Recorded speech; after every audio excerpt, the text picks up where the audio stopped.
Welcome. We're going to have an exciting program for you, and I'm George from Group 11. Thank you for coming. As you can see, we've got a lot of things to do if you'd like to get engaged when we have our break. But to get things going, I'd like to introduce you to Jennifer. She's our Community Program Manager from Amnesty International.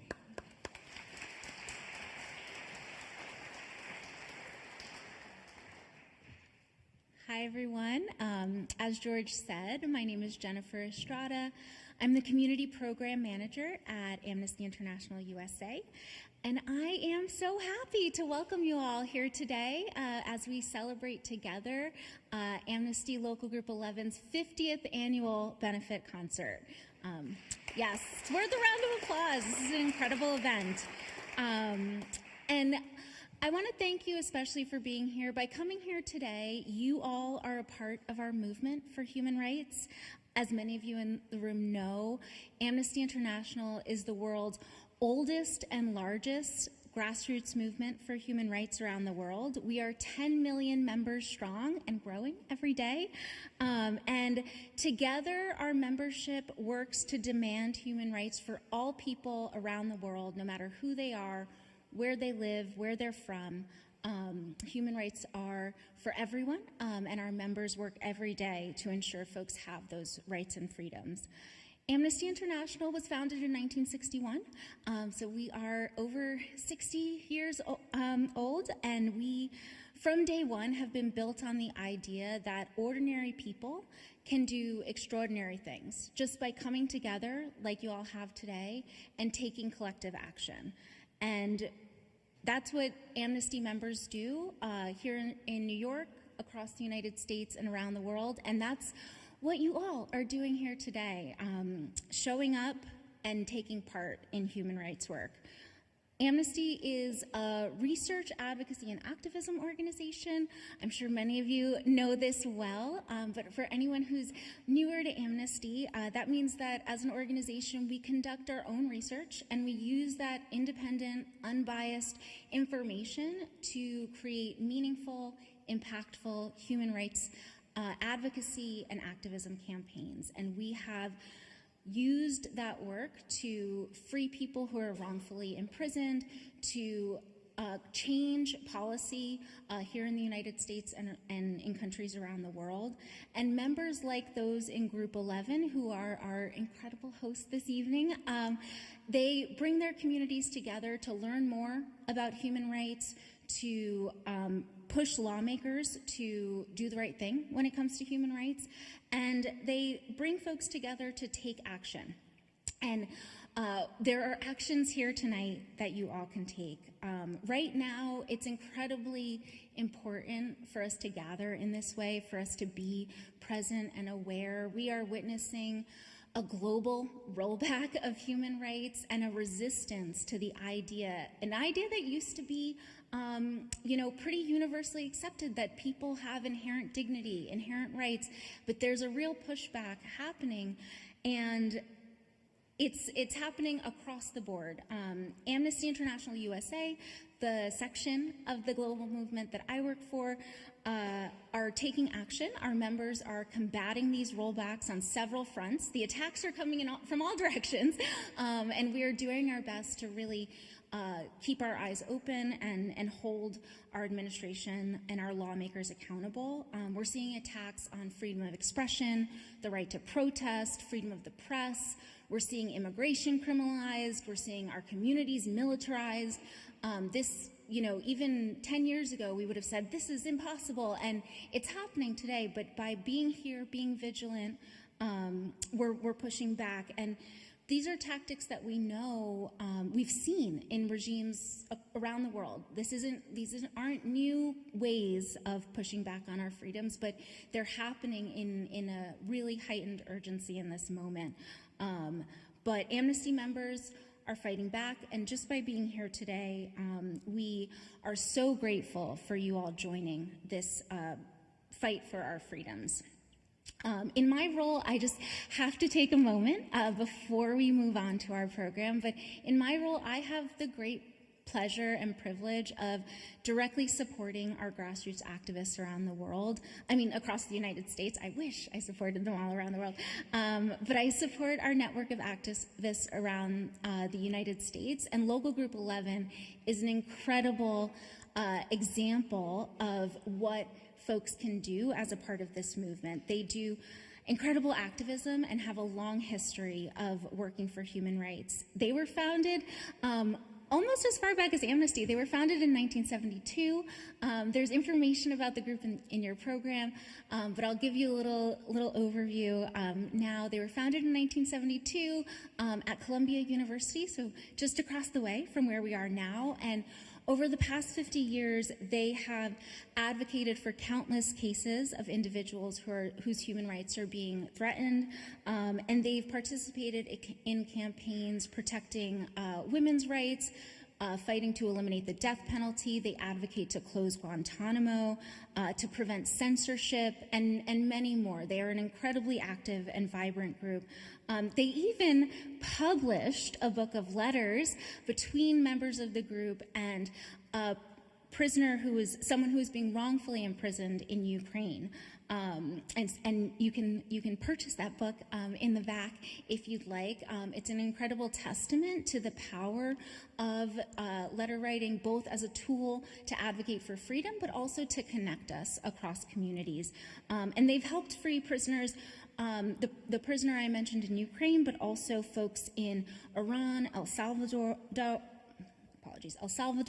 Myanmar, Poland, South Africa, Vietnam, the former USSR, and many other countries. They've really done incredible work.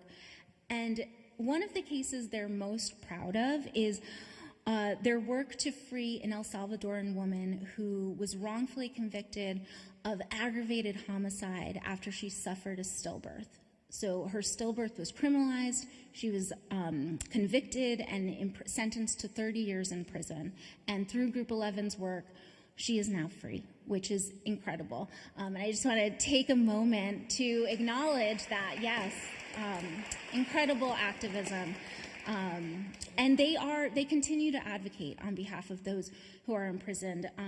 Tonight you will have the opportunity, if you haven't already, to take action on a current case they're working on. Narges Mohammadi, who is a 2024 Nobel Prize winner. She is currently being wrongfully imprisoned in Iran. And you can send a letter to lawmakers on her behalf. And if you're interested in joining Group 11, which I hope you will feel inspired to do so, you can find information on their monthly meetings and their website in your program. You can also talk to Sue, who will be stepping up in just a second to tell you more.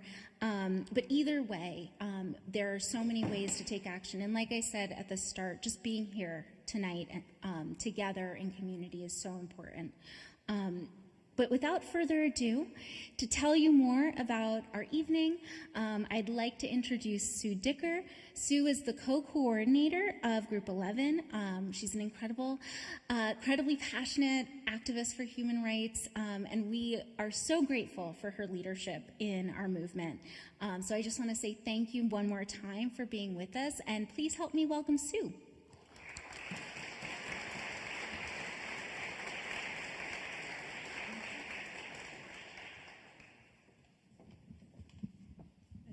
For the short people. Hi. Hi, everybody. Thank you for Jennifer for that wonderful introduction.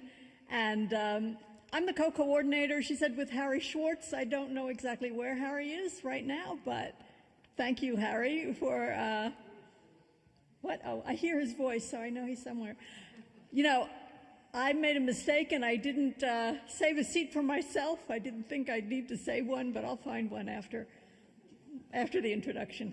Thank you for coming today. I know a lot of you in the audience have been really great supporters for years. You've been coming to these concerts for many, many years, and I want to thank you for coming back. I also want to thank people who are here for the first time. Thank you for your support, and I hope this is not your last time coming to our concert. Everyone has been a little distinct, but they've always been really satisfying and a nice thing to do on a Sunday, a cold Sunday afternoon, in New York. Special thanks go to Amnesty International USA. Their financial support has been really helpful to us in putting on this concert. The Broadway Presbyterian Church, you see how beautiful this church is. They've been very generous with their help in putting this together. Some of their members are here running around and helping us set up, and I want to thank them. I don't know all of their names, but thank you. And of course, the members of Group 11. We work all year round writing the letters and sending the letters, as Jennifer mentioned. Some are in the audience, some are at the tables. You've already met them. The table to the left is where you can sign letters on the current cases we have. To the right, during our break, also you'll be able to see some merchandise that Amnesty has and purchase some items if you so wish, and help us more to do the work we do. The money that we earn today all goes to all of the costs we have during the year. The mailing, the paper, the printing, and all of those things all add up after a while. And we have to pay for it ourselves, so you're helping us in that way as well.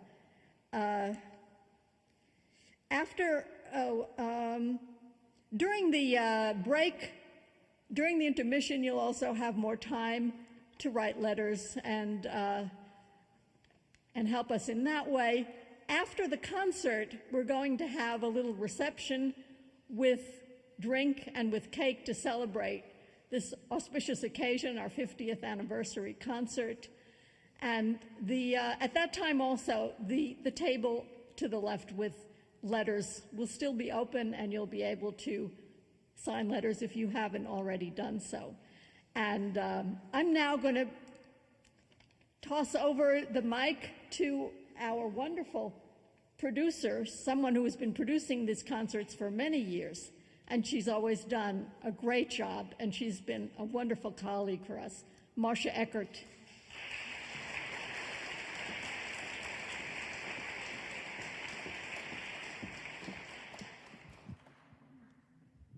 I think that'll work. Can you hear me? Yes. Welcome everyone here, and those of you who are watching at home. You are in for a treat. I want to remind everyone to please silence your phones. This is a very good time to do that if you haven't already. We want to express a big, big thank you to Jimmy Roberts for his performance today.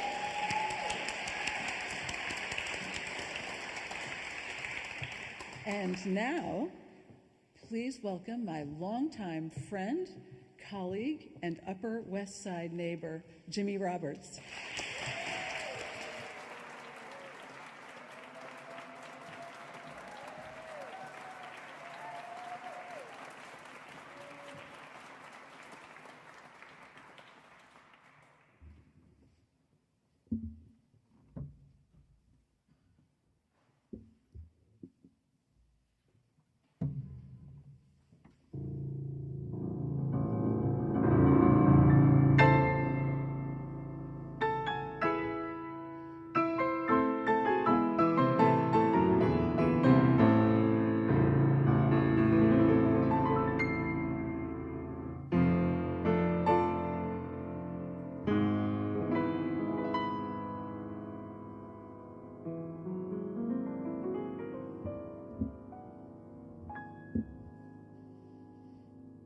Last night, I dreamt I was playing a concerto in Carnegie Hall.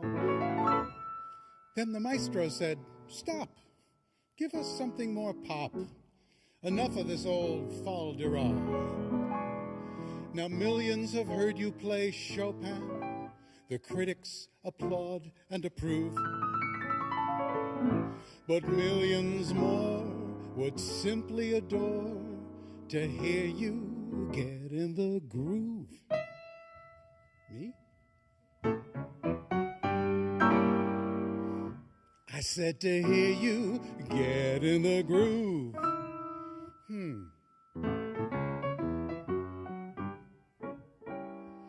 mean to hear you get in the groove.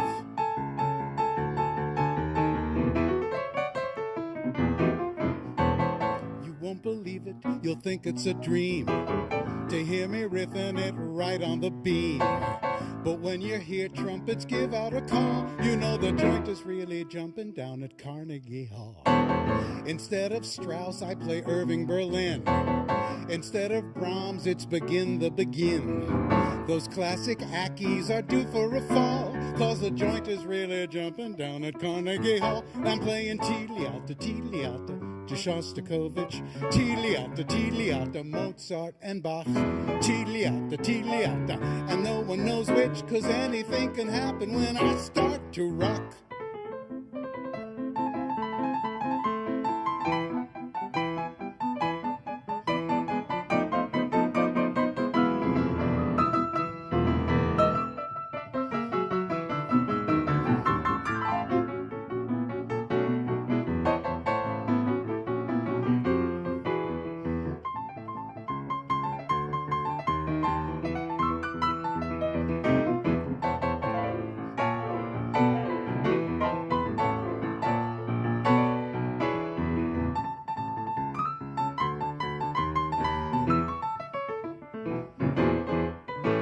Whoa, my piano playing was so dignified, but now I'm groovy and starting to ride. Handel and Haydn are facing the wall, 'cause the joint is really jumping. Tchaikovsky would really be hurt to hear me jive in his piano concert. Beethoven's lucky he can't hear at all,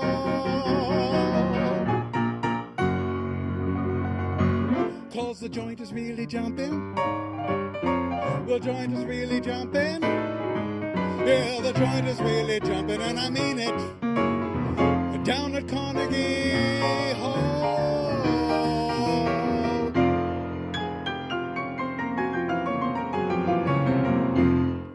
Oh, yeah.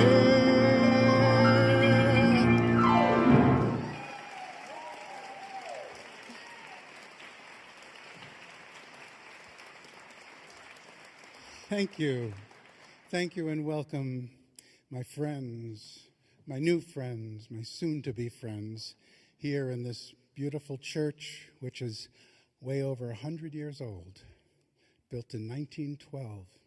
And here we all are, this house of prayer. So here's my prayer. Bless our city and all its moving parts, the faces on Monday morning trains still sleepy. Guide us as we maneuver around each other. Help make our voices heard over the grinding noise. Look with favor on our rainbow mix of languages, edgy fashions, pungent foods. At dusk, as workplaces empty, let evening descend on soft blankets of light from the high windows and under a million stars. Let them shine down on this town. Bless our city. Bless New York, mother of big dreams, safe haven for hungry hearts.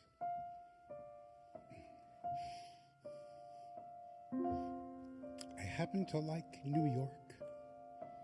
I happen to like this town. I like the city air. I like to drink of it. The more I know New York, the more I think of it. I like the sight and the sound and even the stink of it. I happen to like New York. New York, New York, a hell of a town. The Bronx is up and the Battery's down. The people ride in a hole in the ground. New York, New York, it's a hell of a town.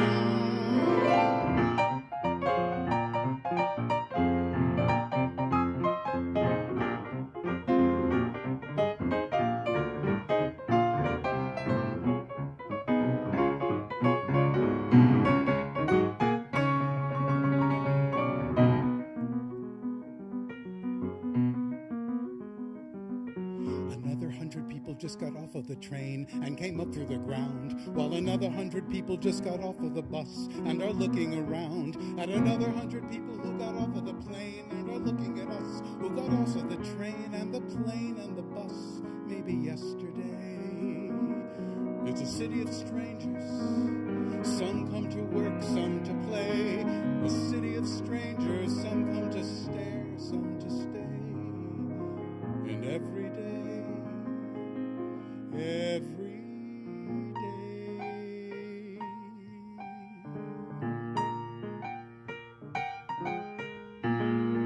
New York on Sunday, big city taking a nap.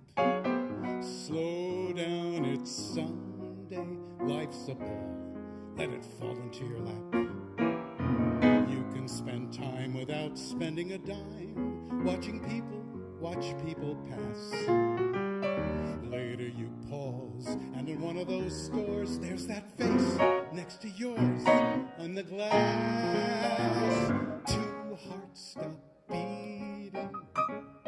You're both too breathless to speak. Love smiles her greeting, and the dream that has seen you through the week comes true on Sunday. Last Sunday afternoon, I took a trip to Hackensack, and after I gave Hackensack the once over, I took the next train back. I happen to like New York.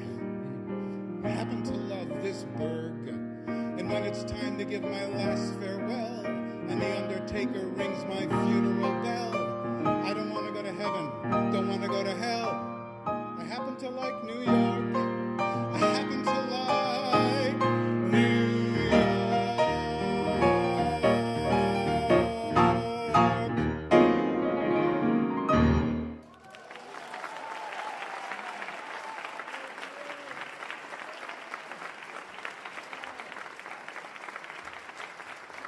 Thank you so much. Thank you. Well, in keeping with the rich traditions of the great American songbook, I should like to play for you some of the music of Antonio Vivaldi.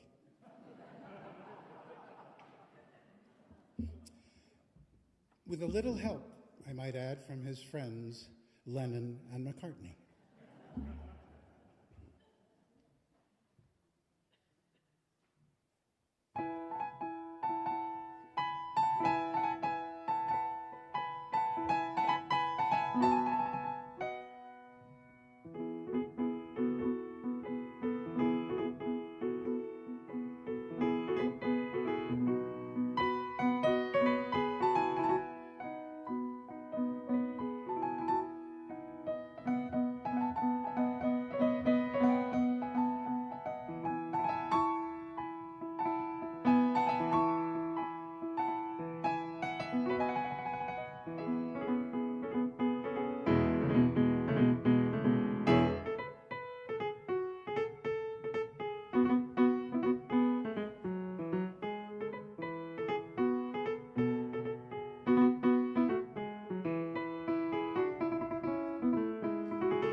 Thank you.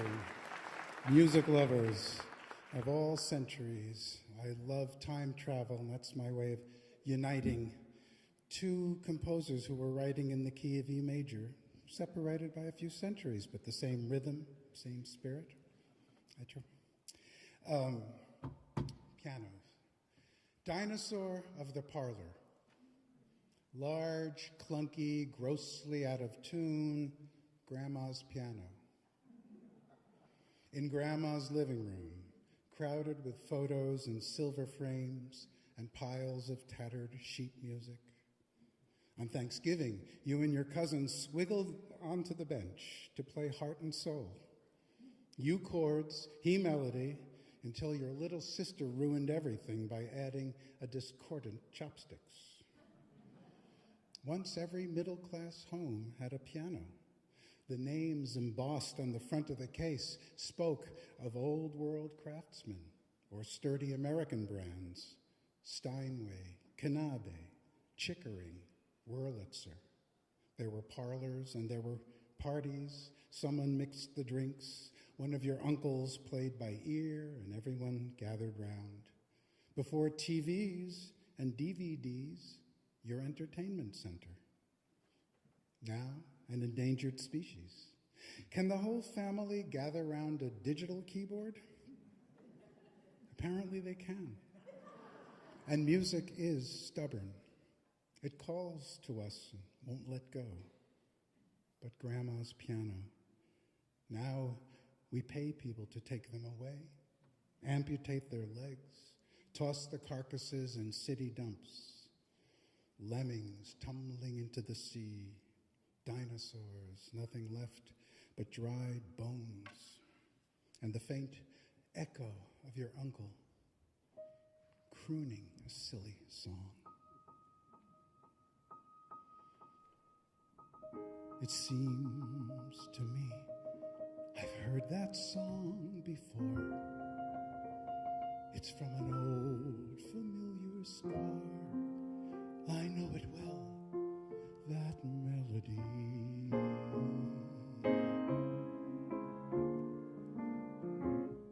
It's funny how a theme becomes a favorite dream, a dream that brought you so close to me. I know each word because I've heard that song before. The lyrics said, forevermore, forevermore's a memory.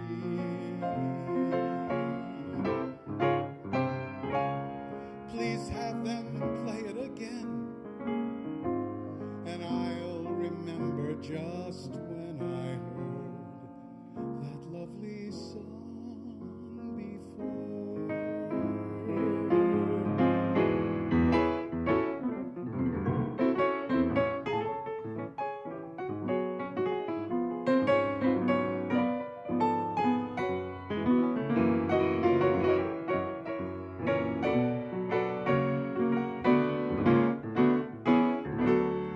Please have them play it again,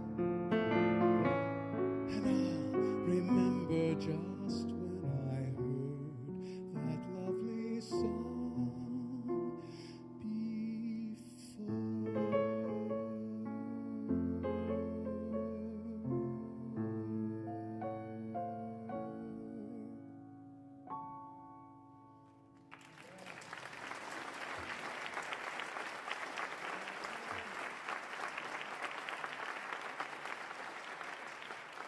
Thank you.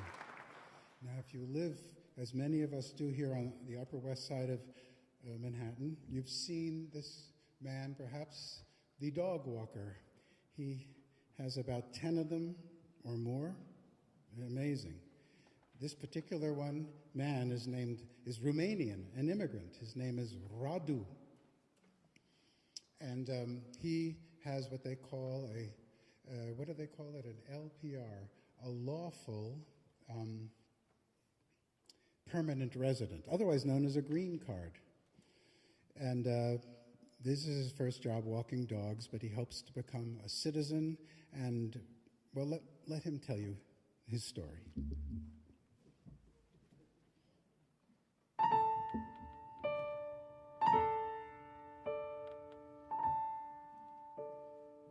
I come here from Romania, speak no English, have no job.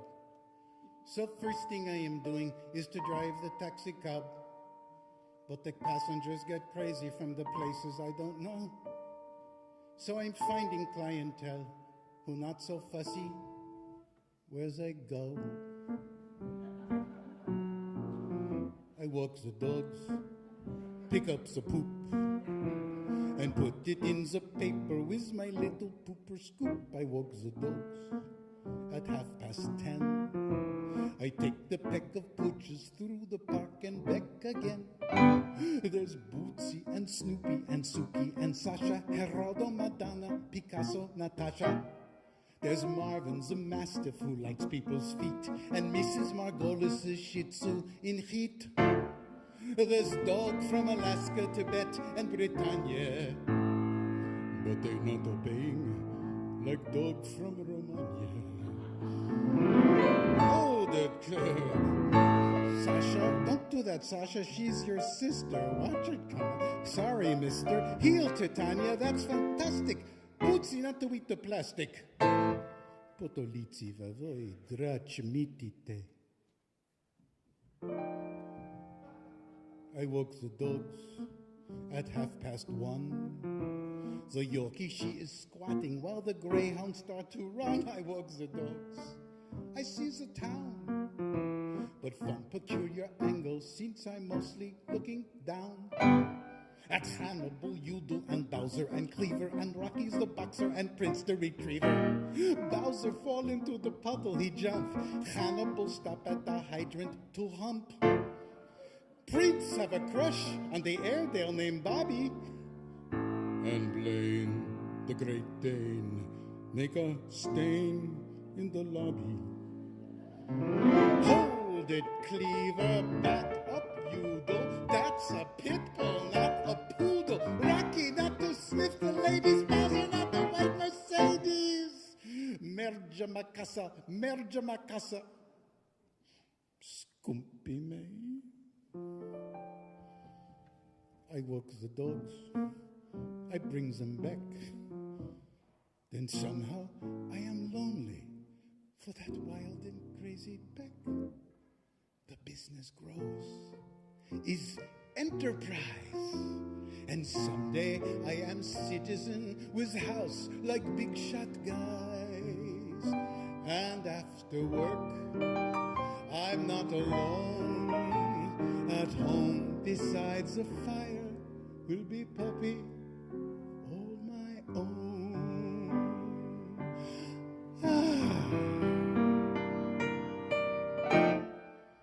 For someone else to walk.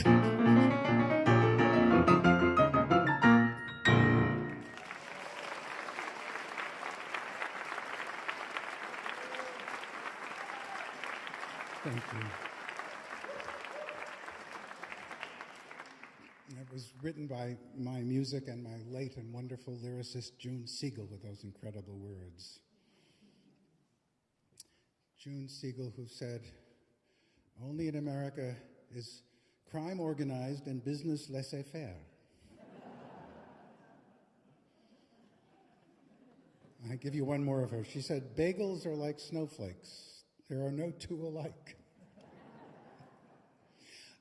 I'm going to end this set with a composer who you might or might not know, but I hope you will get to know him.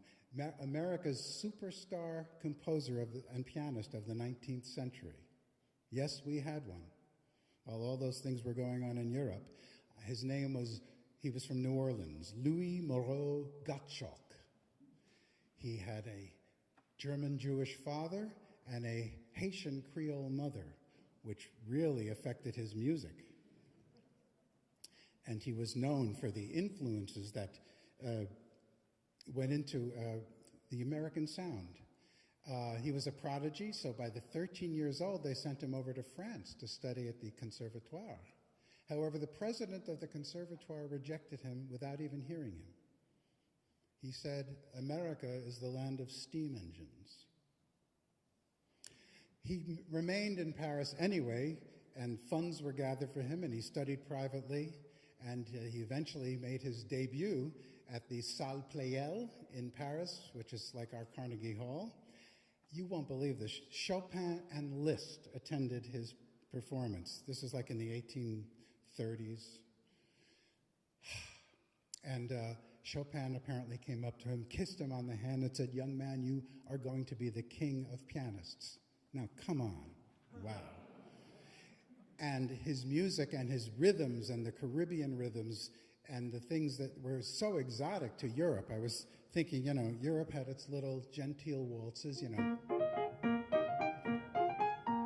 maybe a little more exotic mazurka, so on. Well, Gottschalk brought the music of the New World to Europe, and they went crazy. I'm just going to give you a short example of one thing, because I just think in it you hear jazz coming, you hear ragtime coming, and this is like 1838. He called this piece Banjo.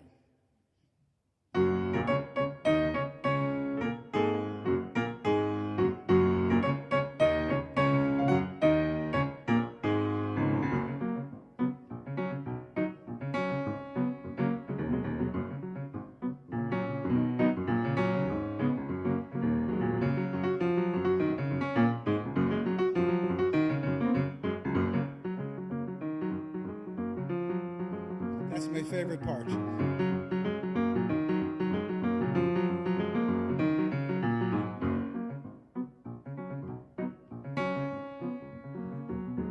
So on.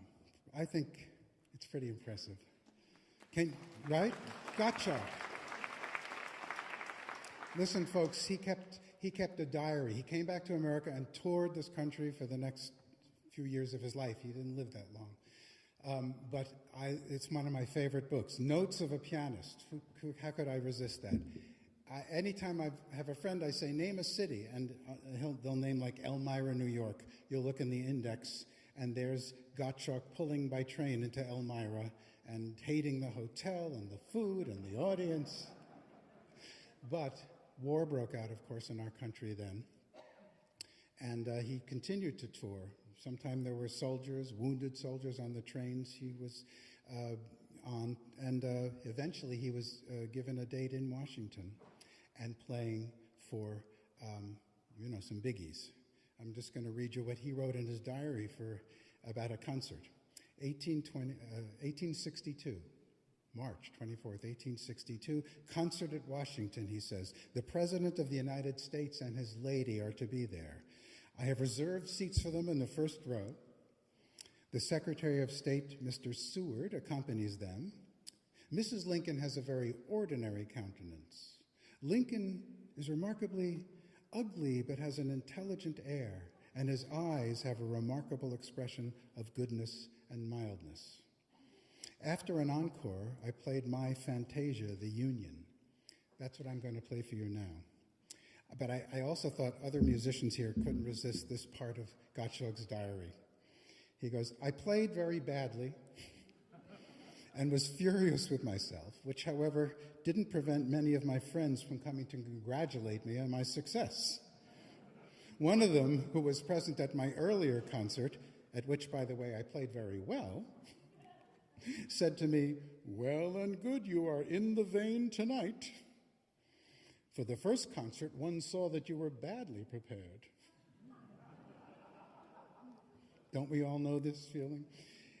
Anyway, the concert began with a soprano, Madame Variani, singing our national anthem, which actually has more verses than the ones we know.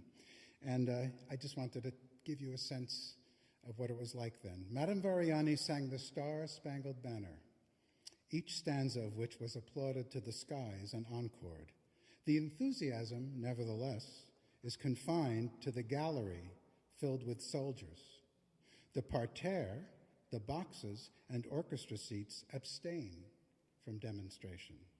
You are not ignorant that Washington is of very doubtful loyalty, and that her most influential families sympathize with the South.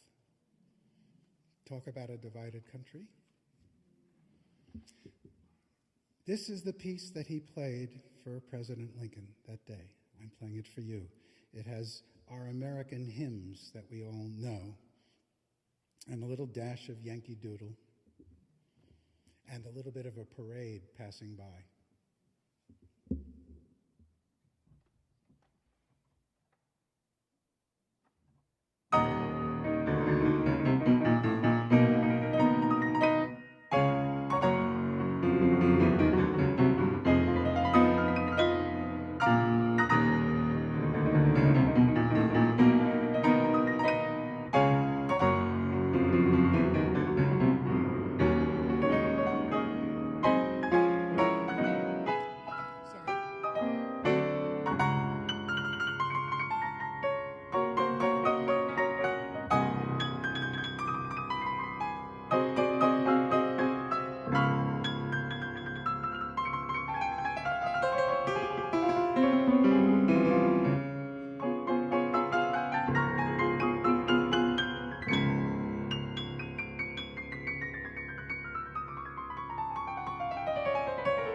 Let me see if he's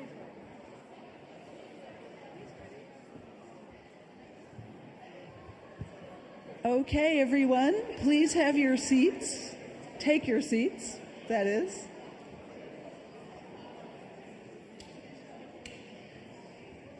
It's okay.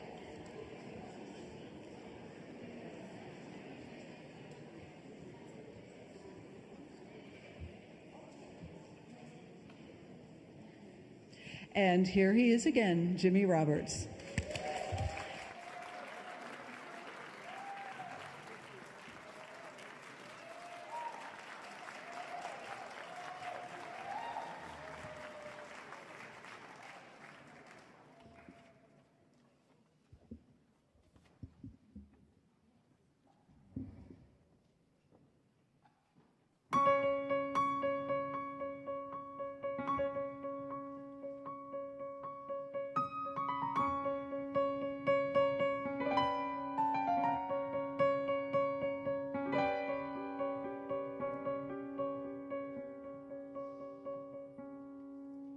Do I hear a waltz? Very odd, but I hear a waltz. There isn't a band and I don't understand it at all. I can't hear a waltz. Oh my Lord, there it goes again. Why is nobody dancing in the street? Can't they hear the beat? Magical, mystical miracle, can it be? Is it true? Things are impossibly lyrical. Can't be me, must be you.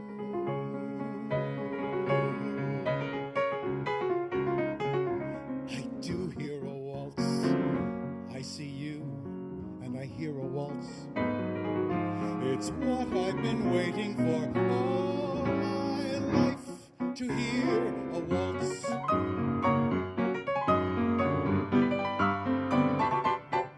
Do you hear a waltz? Oh my dears, do you hear a waltz? Such lovely blue Danube music, how can you be still? You must hear a waltz. Even strangers are dancing now. An old lady is waltzing in her flat, waltzing with her cat. Roses are dancing with peonies, yes, it's true. Can't you see? Everything suddenly Viennese. Can't be you, must be me. Yes, it's me.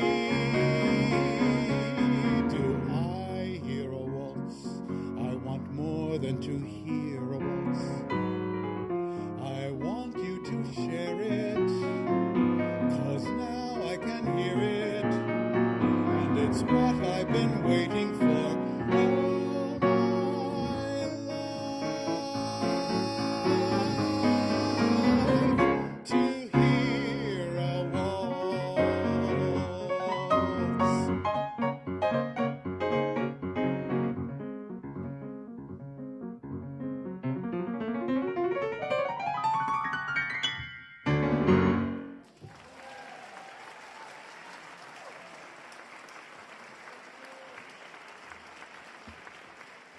Thank you.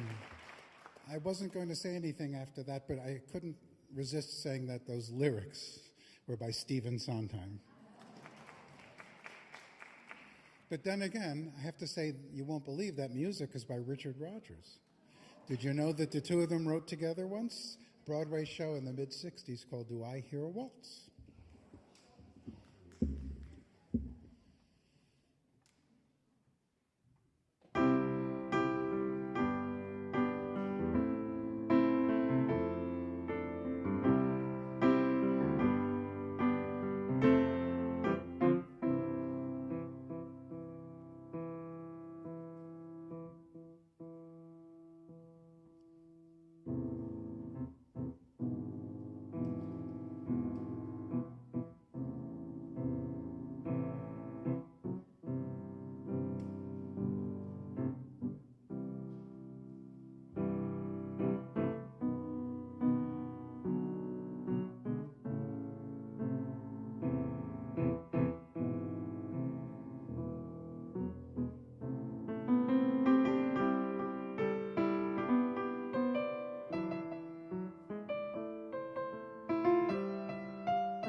So that was Beatles, Beethoven.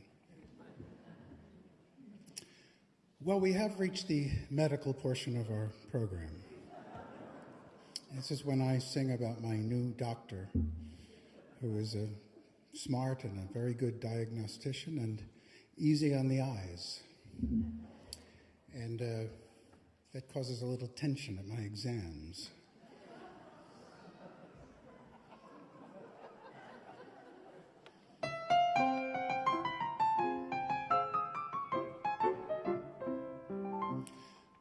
I'm in love with my primary care physician, quite the best-looking doctor in the state. She looks after my physical condition, and her bedside manner is great. When I gaze up and see her there above me, as she examines my every little quirk, I get tempted to whisper, "Do you love me? Or do you merely love your work?" She said my bronchial tubes were entrancing. My epiglottis filled her with glee. She simply loved my larynx and went wild about my pharynx, but she never said she loved me. She said my epidermis was darling and found my blood as blue as could be. She loved my lymphatics, and she never said she loved me. Though no doubt it was not very smart of me, I kept on racking my soul to figure out why she loved every part of me, and yet not me as a whole. She said my cerebellum was brilliant, and my cerebrum far from NG. I know she thought a lot of my medulla oblongata, but she never said she loved me. She said my vertebrae were sehr schön, and found my coccyx plus que gentil. She murmured molto bella when she tapped on my patella, but she never said she loved me. But as a man, I thought it best to appeal to her with something to make her heart melt. So I began to discreetly reveal to her this private ache that I felt. She took my hand and said to me gently, "Ah, the human heart's a puzzle, you see, for which there is no ointment. Now about our next appointment." But she never said she loved me.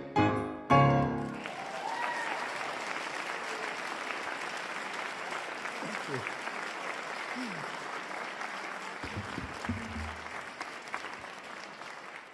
Well, again, I can't not give you the lyricist, also the composer of that, Cole Porter.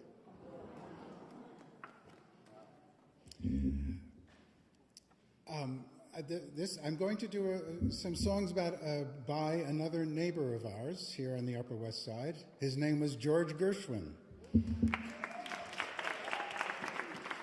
There are apartments all over the Upper West Side where the Gershwins lived. On 110th and Amsterdam, the plaque will tell you this is where Rhapsody in Blue was composed.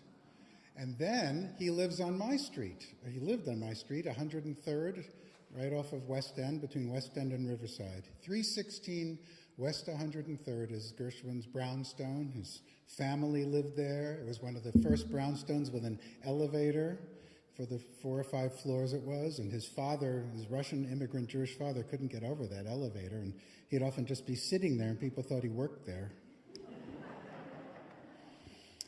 He also had this heavy accent, so he'd proudly say to people, "My son is Judge Gershwin, the eminent jurist." And as we all know, George wrote a song called Fascinating Rhythm, which to Mr. Gershwin was Fashion on the River. Judge, play Fashion on the River for them.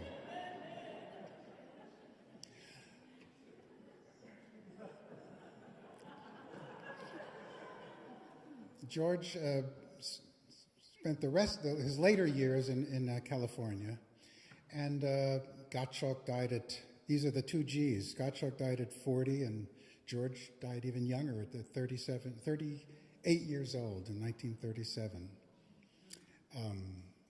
You know, these diseases, Gottschalk had yellow fever, I'm told, and George had a brain tumor, which was too late diagnosed and too difficult.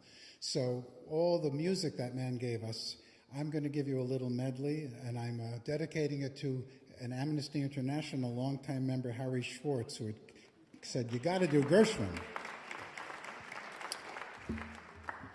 So here it is, wonderful, marvelous Gershwin.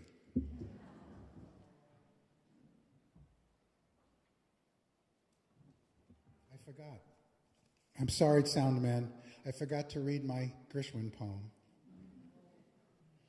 New York photograph. Cocktails in hand, black hair lacquered down, men in tuxedos are chatting with graceful women. It's a dinner party on Park Avenue in grainy black and white, 1935. George Gershwin is at the piano. When was he not? Across the room, an older couple laughs uproariously at something, and I'm imagining myself into this photo, entering that moment.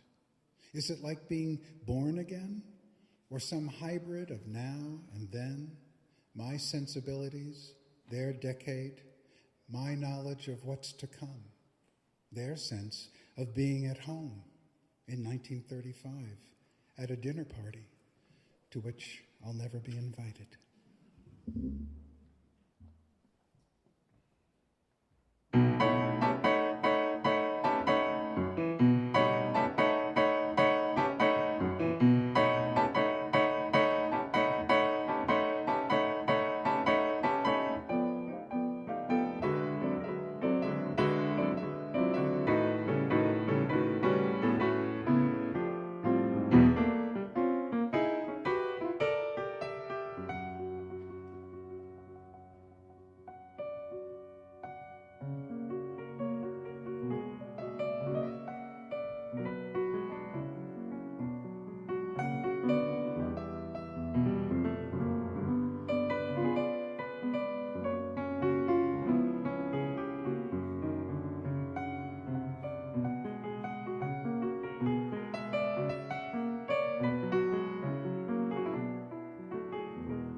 Fascinating rhythm, you got me on the go. Fascinating rhythm, I'm all a quiver. What a mess you're making, the neighbors want to know why I'm always shaking just like a flivver. Each morning I get up with the sun, start a hopping, never stopping, to find at night no work has been done. I know that once it didn't matter, but now you're doing wrong when you start to patter. I'm so unhappy. Won't you take a day off, decide to run along somewhere far away off and make it snappy? Oh, how I long to be the man I used to be.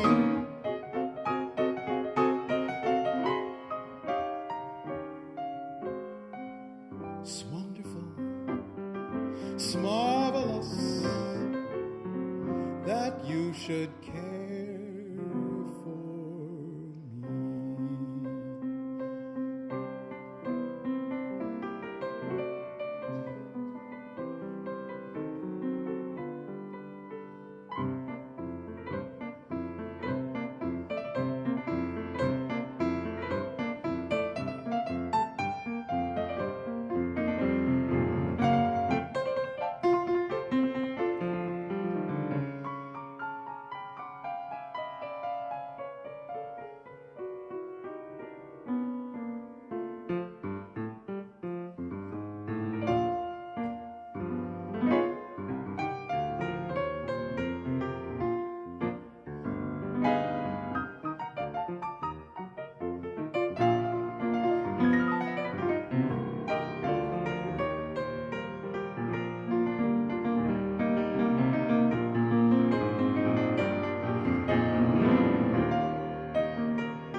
the way you sip your tea, the memory of all that. No, no, they can't take that away from me. No, they can't take that away from me.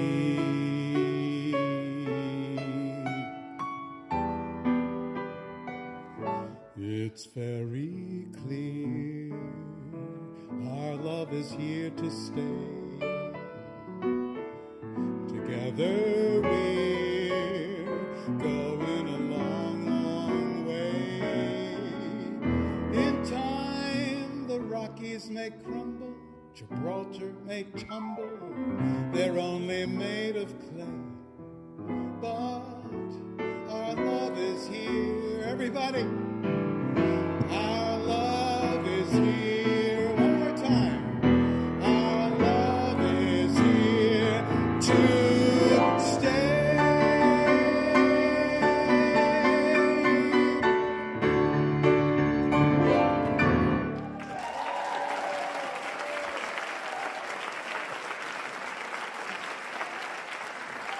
George Gershwin. Oh, thank you. What a part of town we live in. And 106th Street is Duke Ellington Boulevard. And, oh yes. A portrait of the artist in his 70s. You never saw yourself as artist with a capital A, felt it was pretentious, refused to sew that telltale insignia on your garments. Yet your gift for music was evident early, along with a marked ability to convey emotion in the language of words sung and notes played. Your first creations were mostly imitations. Your varied skills flew in all directions as you struggled for a personal style. If only someone had said gently to you, "Worry not, all your diverse gifts will coalesce if you simply wait." But no one said that. The nagging questions lingered. You learned to live with them, figured you'd die with them. Now, in your 8th decade, you're astonished and amused to see there's been a shift. Your far-flung interests are now gathered together under one roof. Your multiple talents have merged into one artistic bundle, popular with classical, spontaneous with formal, funny with earnest, whimsical with clear-eyed. It's your final mission, to embrace all these elements as parts of yourself, and then, more freely than ever, to create out of what you were born to be, out of who you've become at last.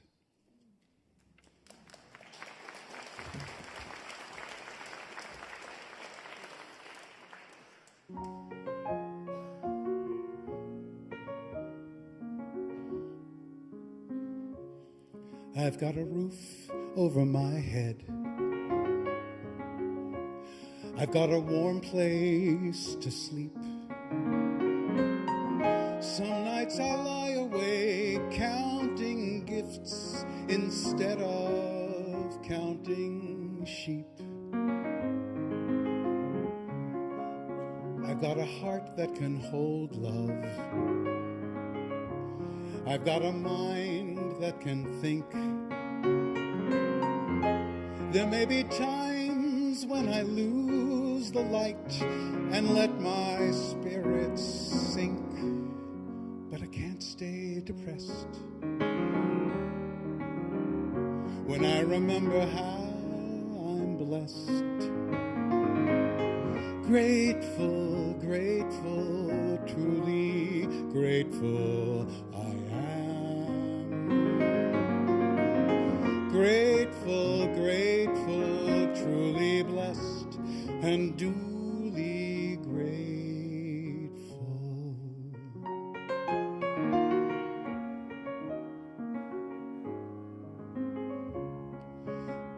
in a city of strangers. I've got a family of friends. No matter what rocks or brambles fill the way, I know that they will stay until the end. Grateful, grateful, truly grateful I am. Grateful, grateful, truly blessed and duly grateful.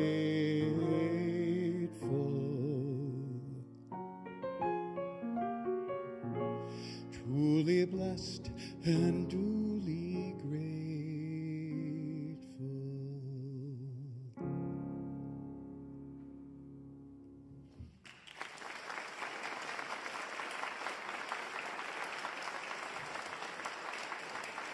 Thank you. And I am grateful so much to so many people, including the Amnesty International folks, for bringing me here, and my dear friend Marcia Eckert for pitching me to that group. Thank you, Marcia. And to my dear, dear Cheryl Asher for guiding me artistically and with lots of loving support. And for friends and family and cousins who have come here from a great distance from the Commonwealth of Pennsylvania. Just to be here, I'm so touched. Thank you, folks. And all of you for just spending these 2 hours with me. Thanks a lot. And I want to leave you with a song, again, of Stephen Sondheim and the music of Stephen Sondheim.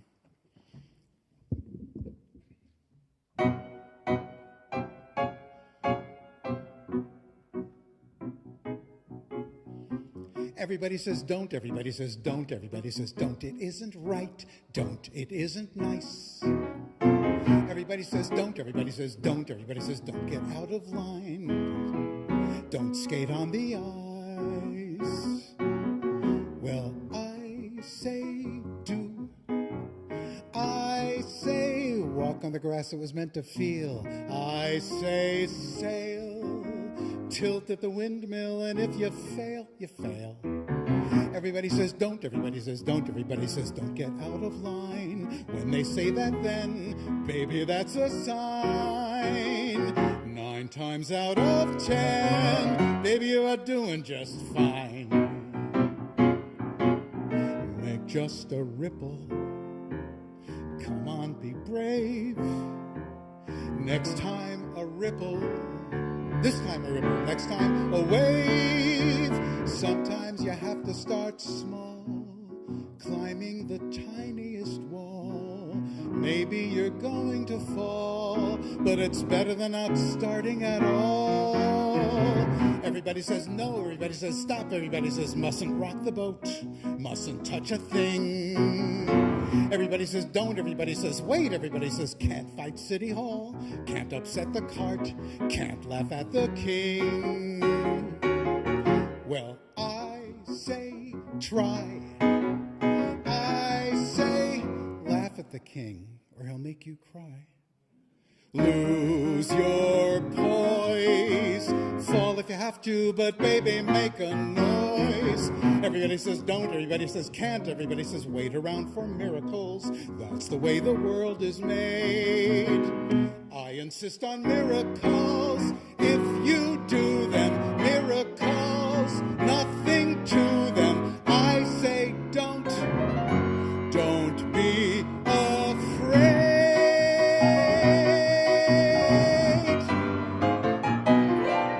Thank you.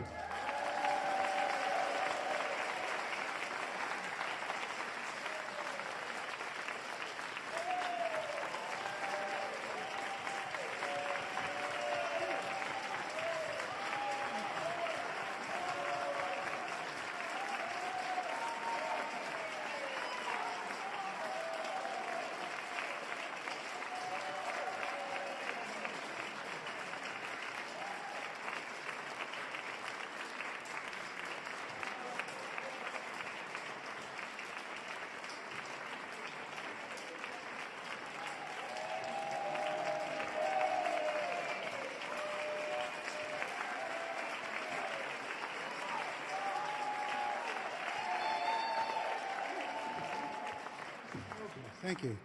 I'm reminded of the great pianist Vladimir Horowitz when he played like 9 encores. And on the 9th, he'd always go, look at that.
I just wanted to say I sent that tape of that to Stephen Sondheim, and he wrote a lovely letter back, and he said, Bach is as good company as one could ask for. Good night.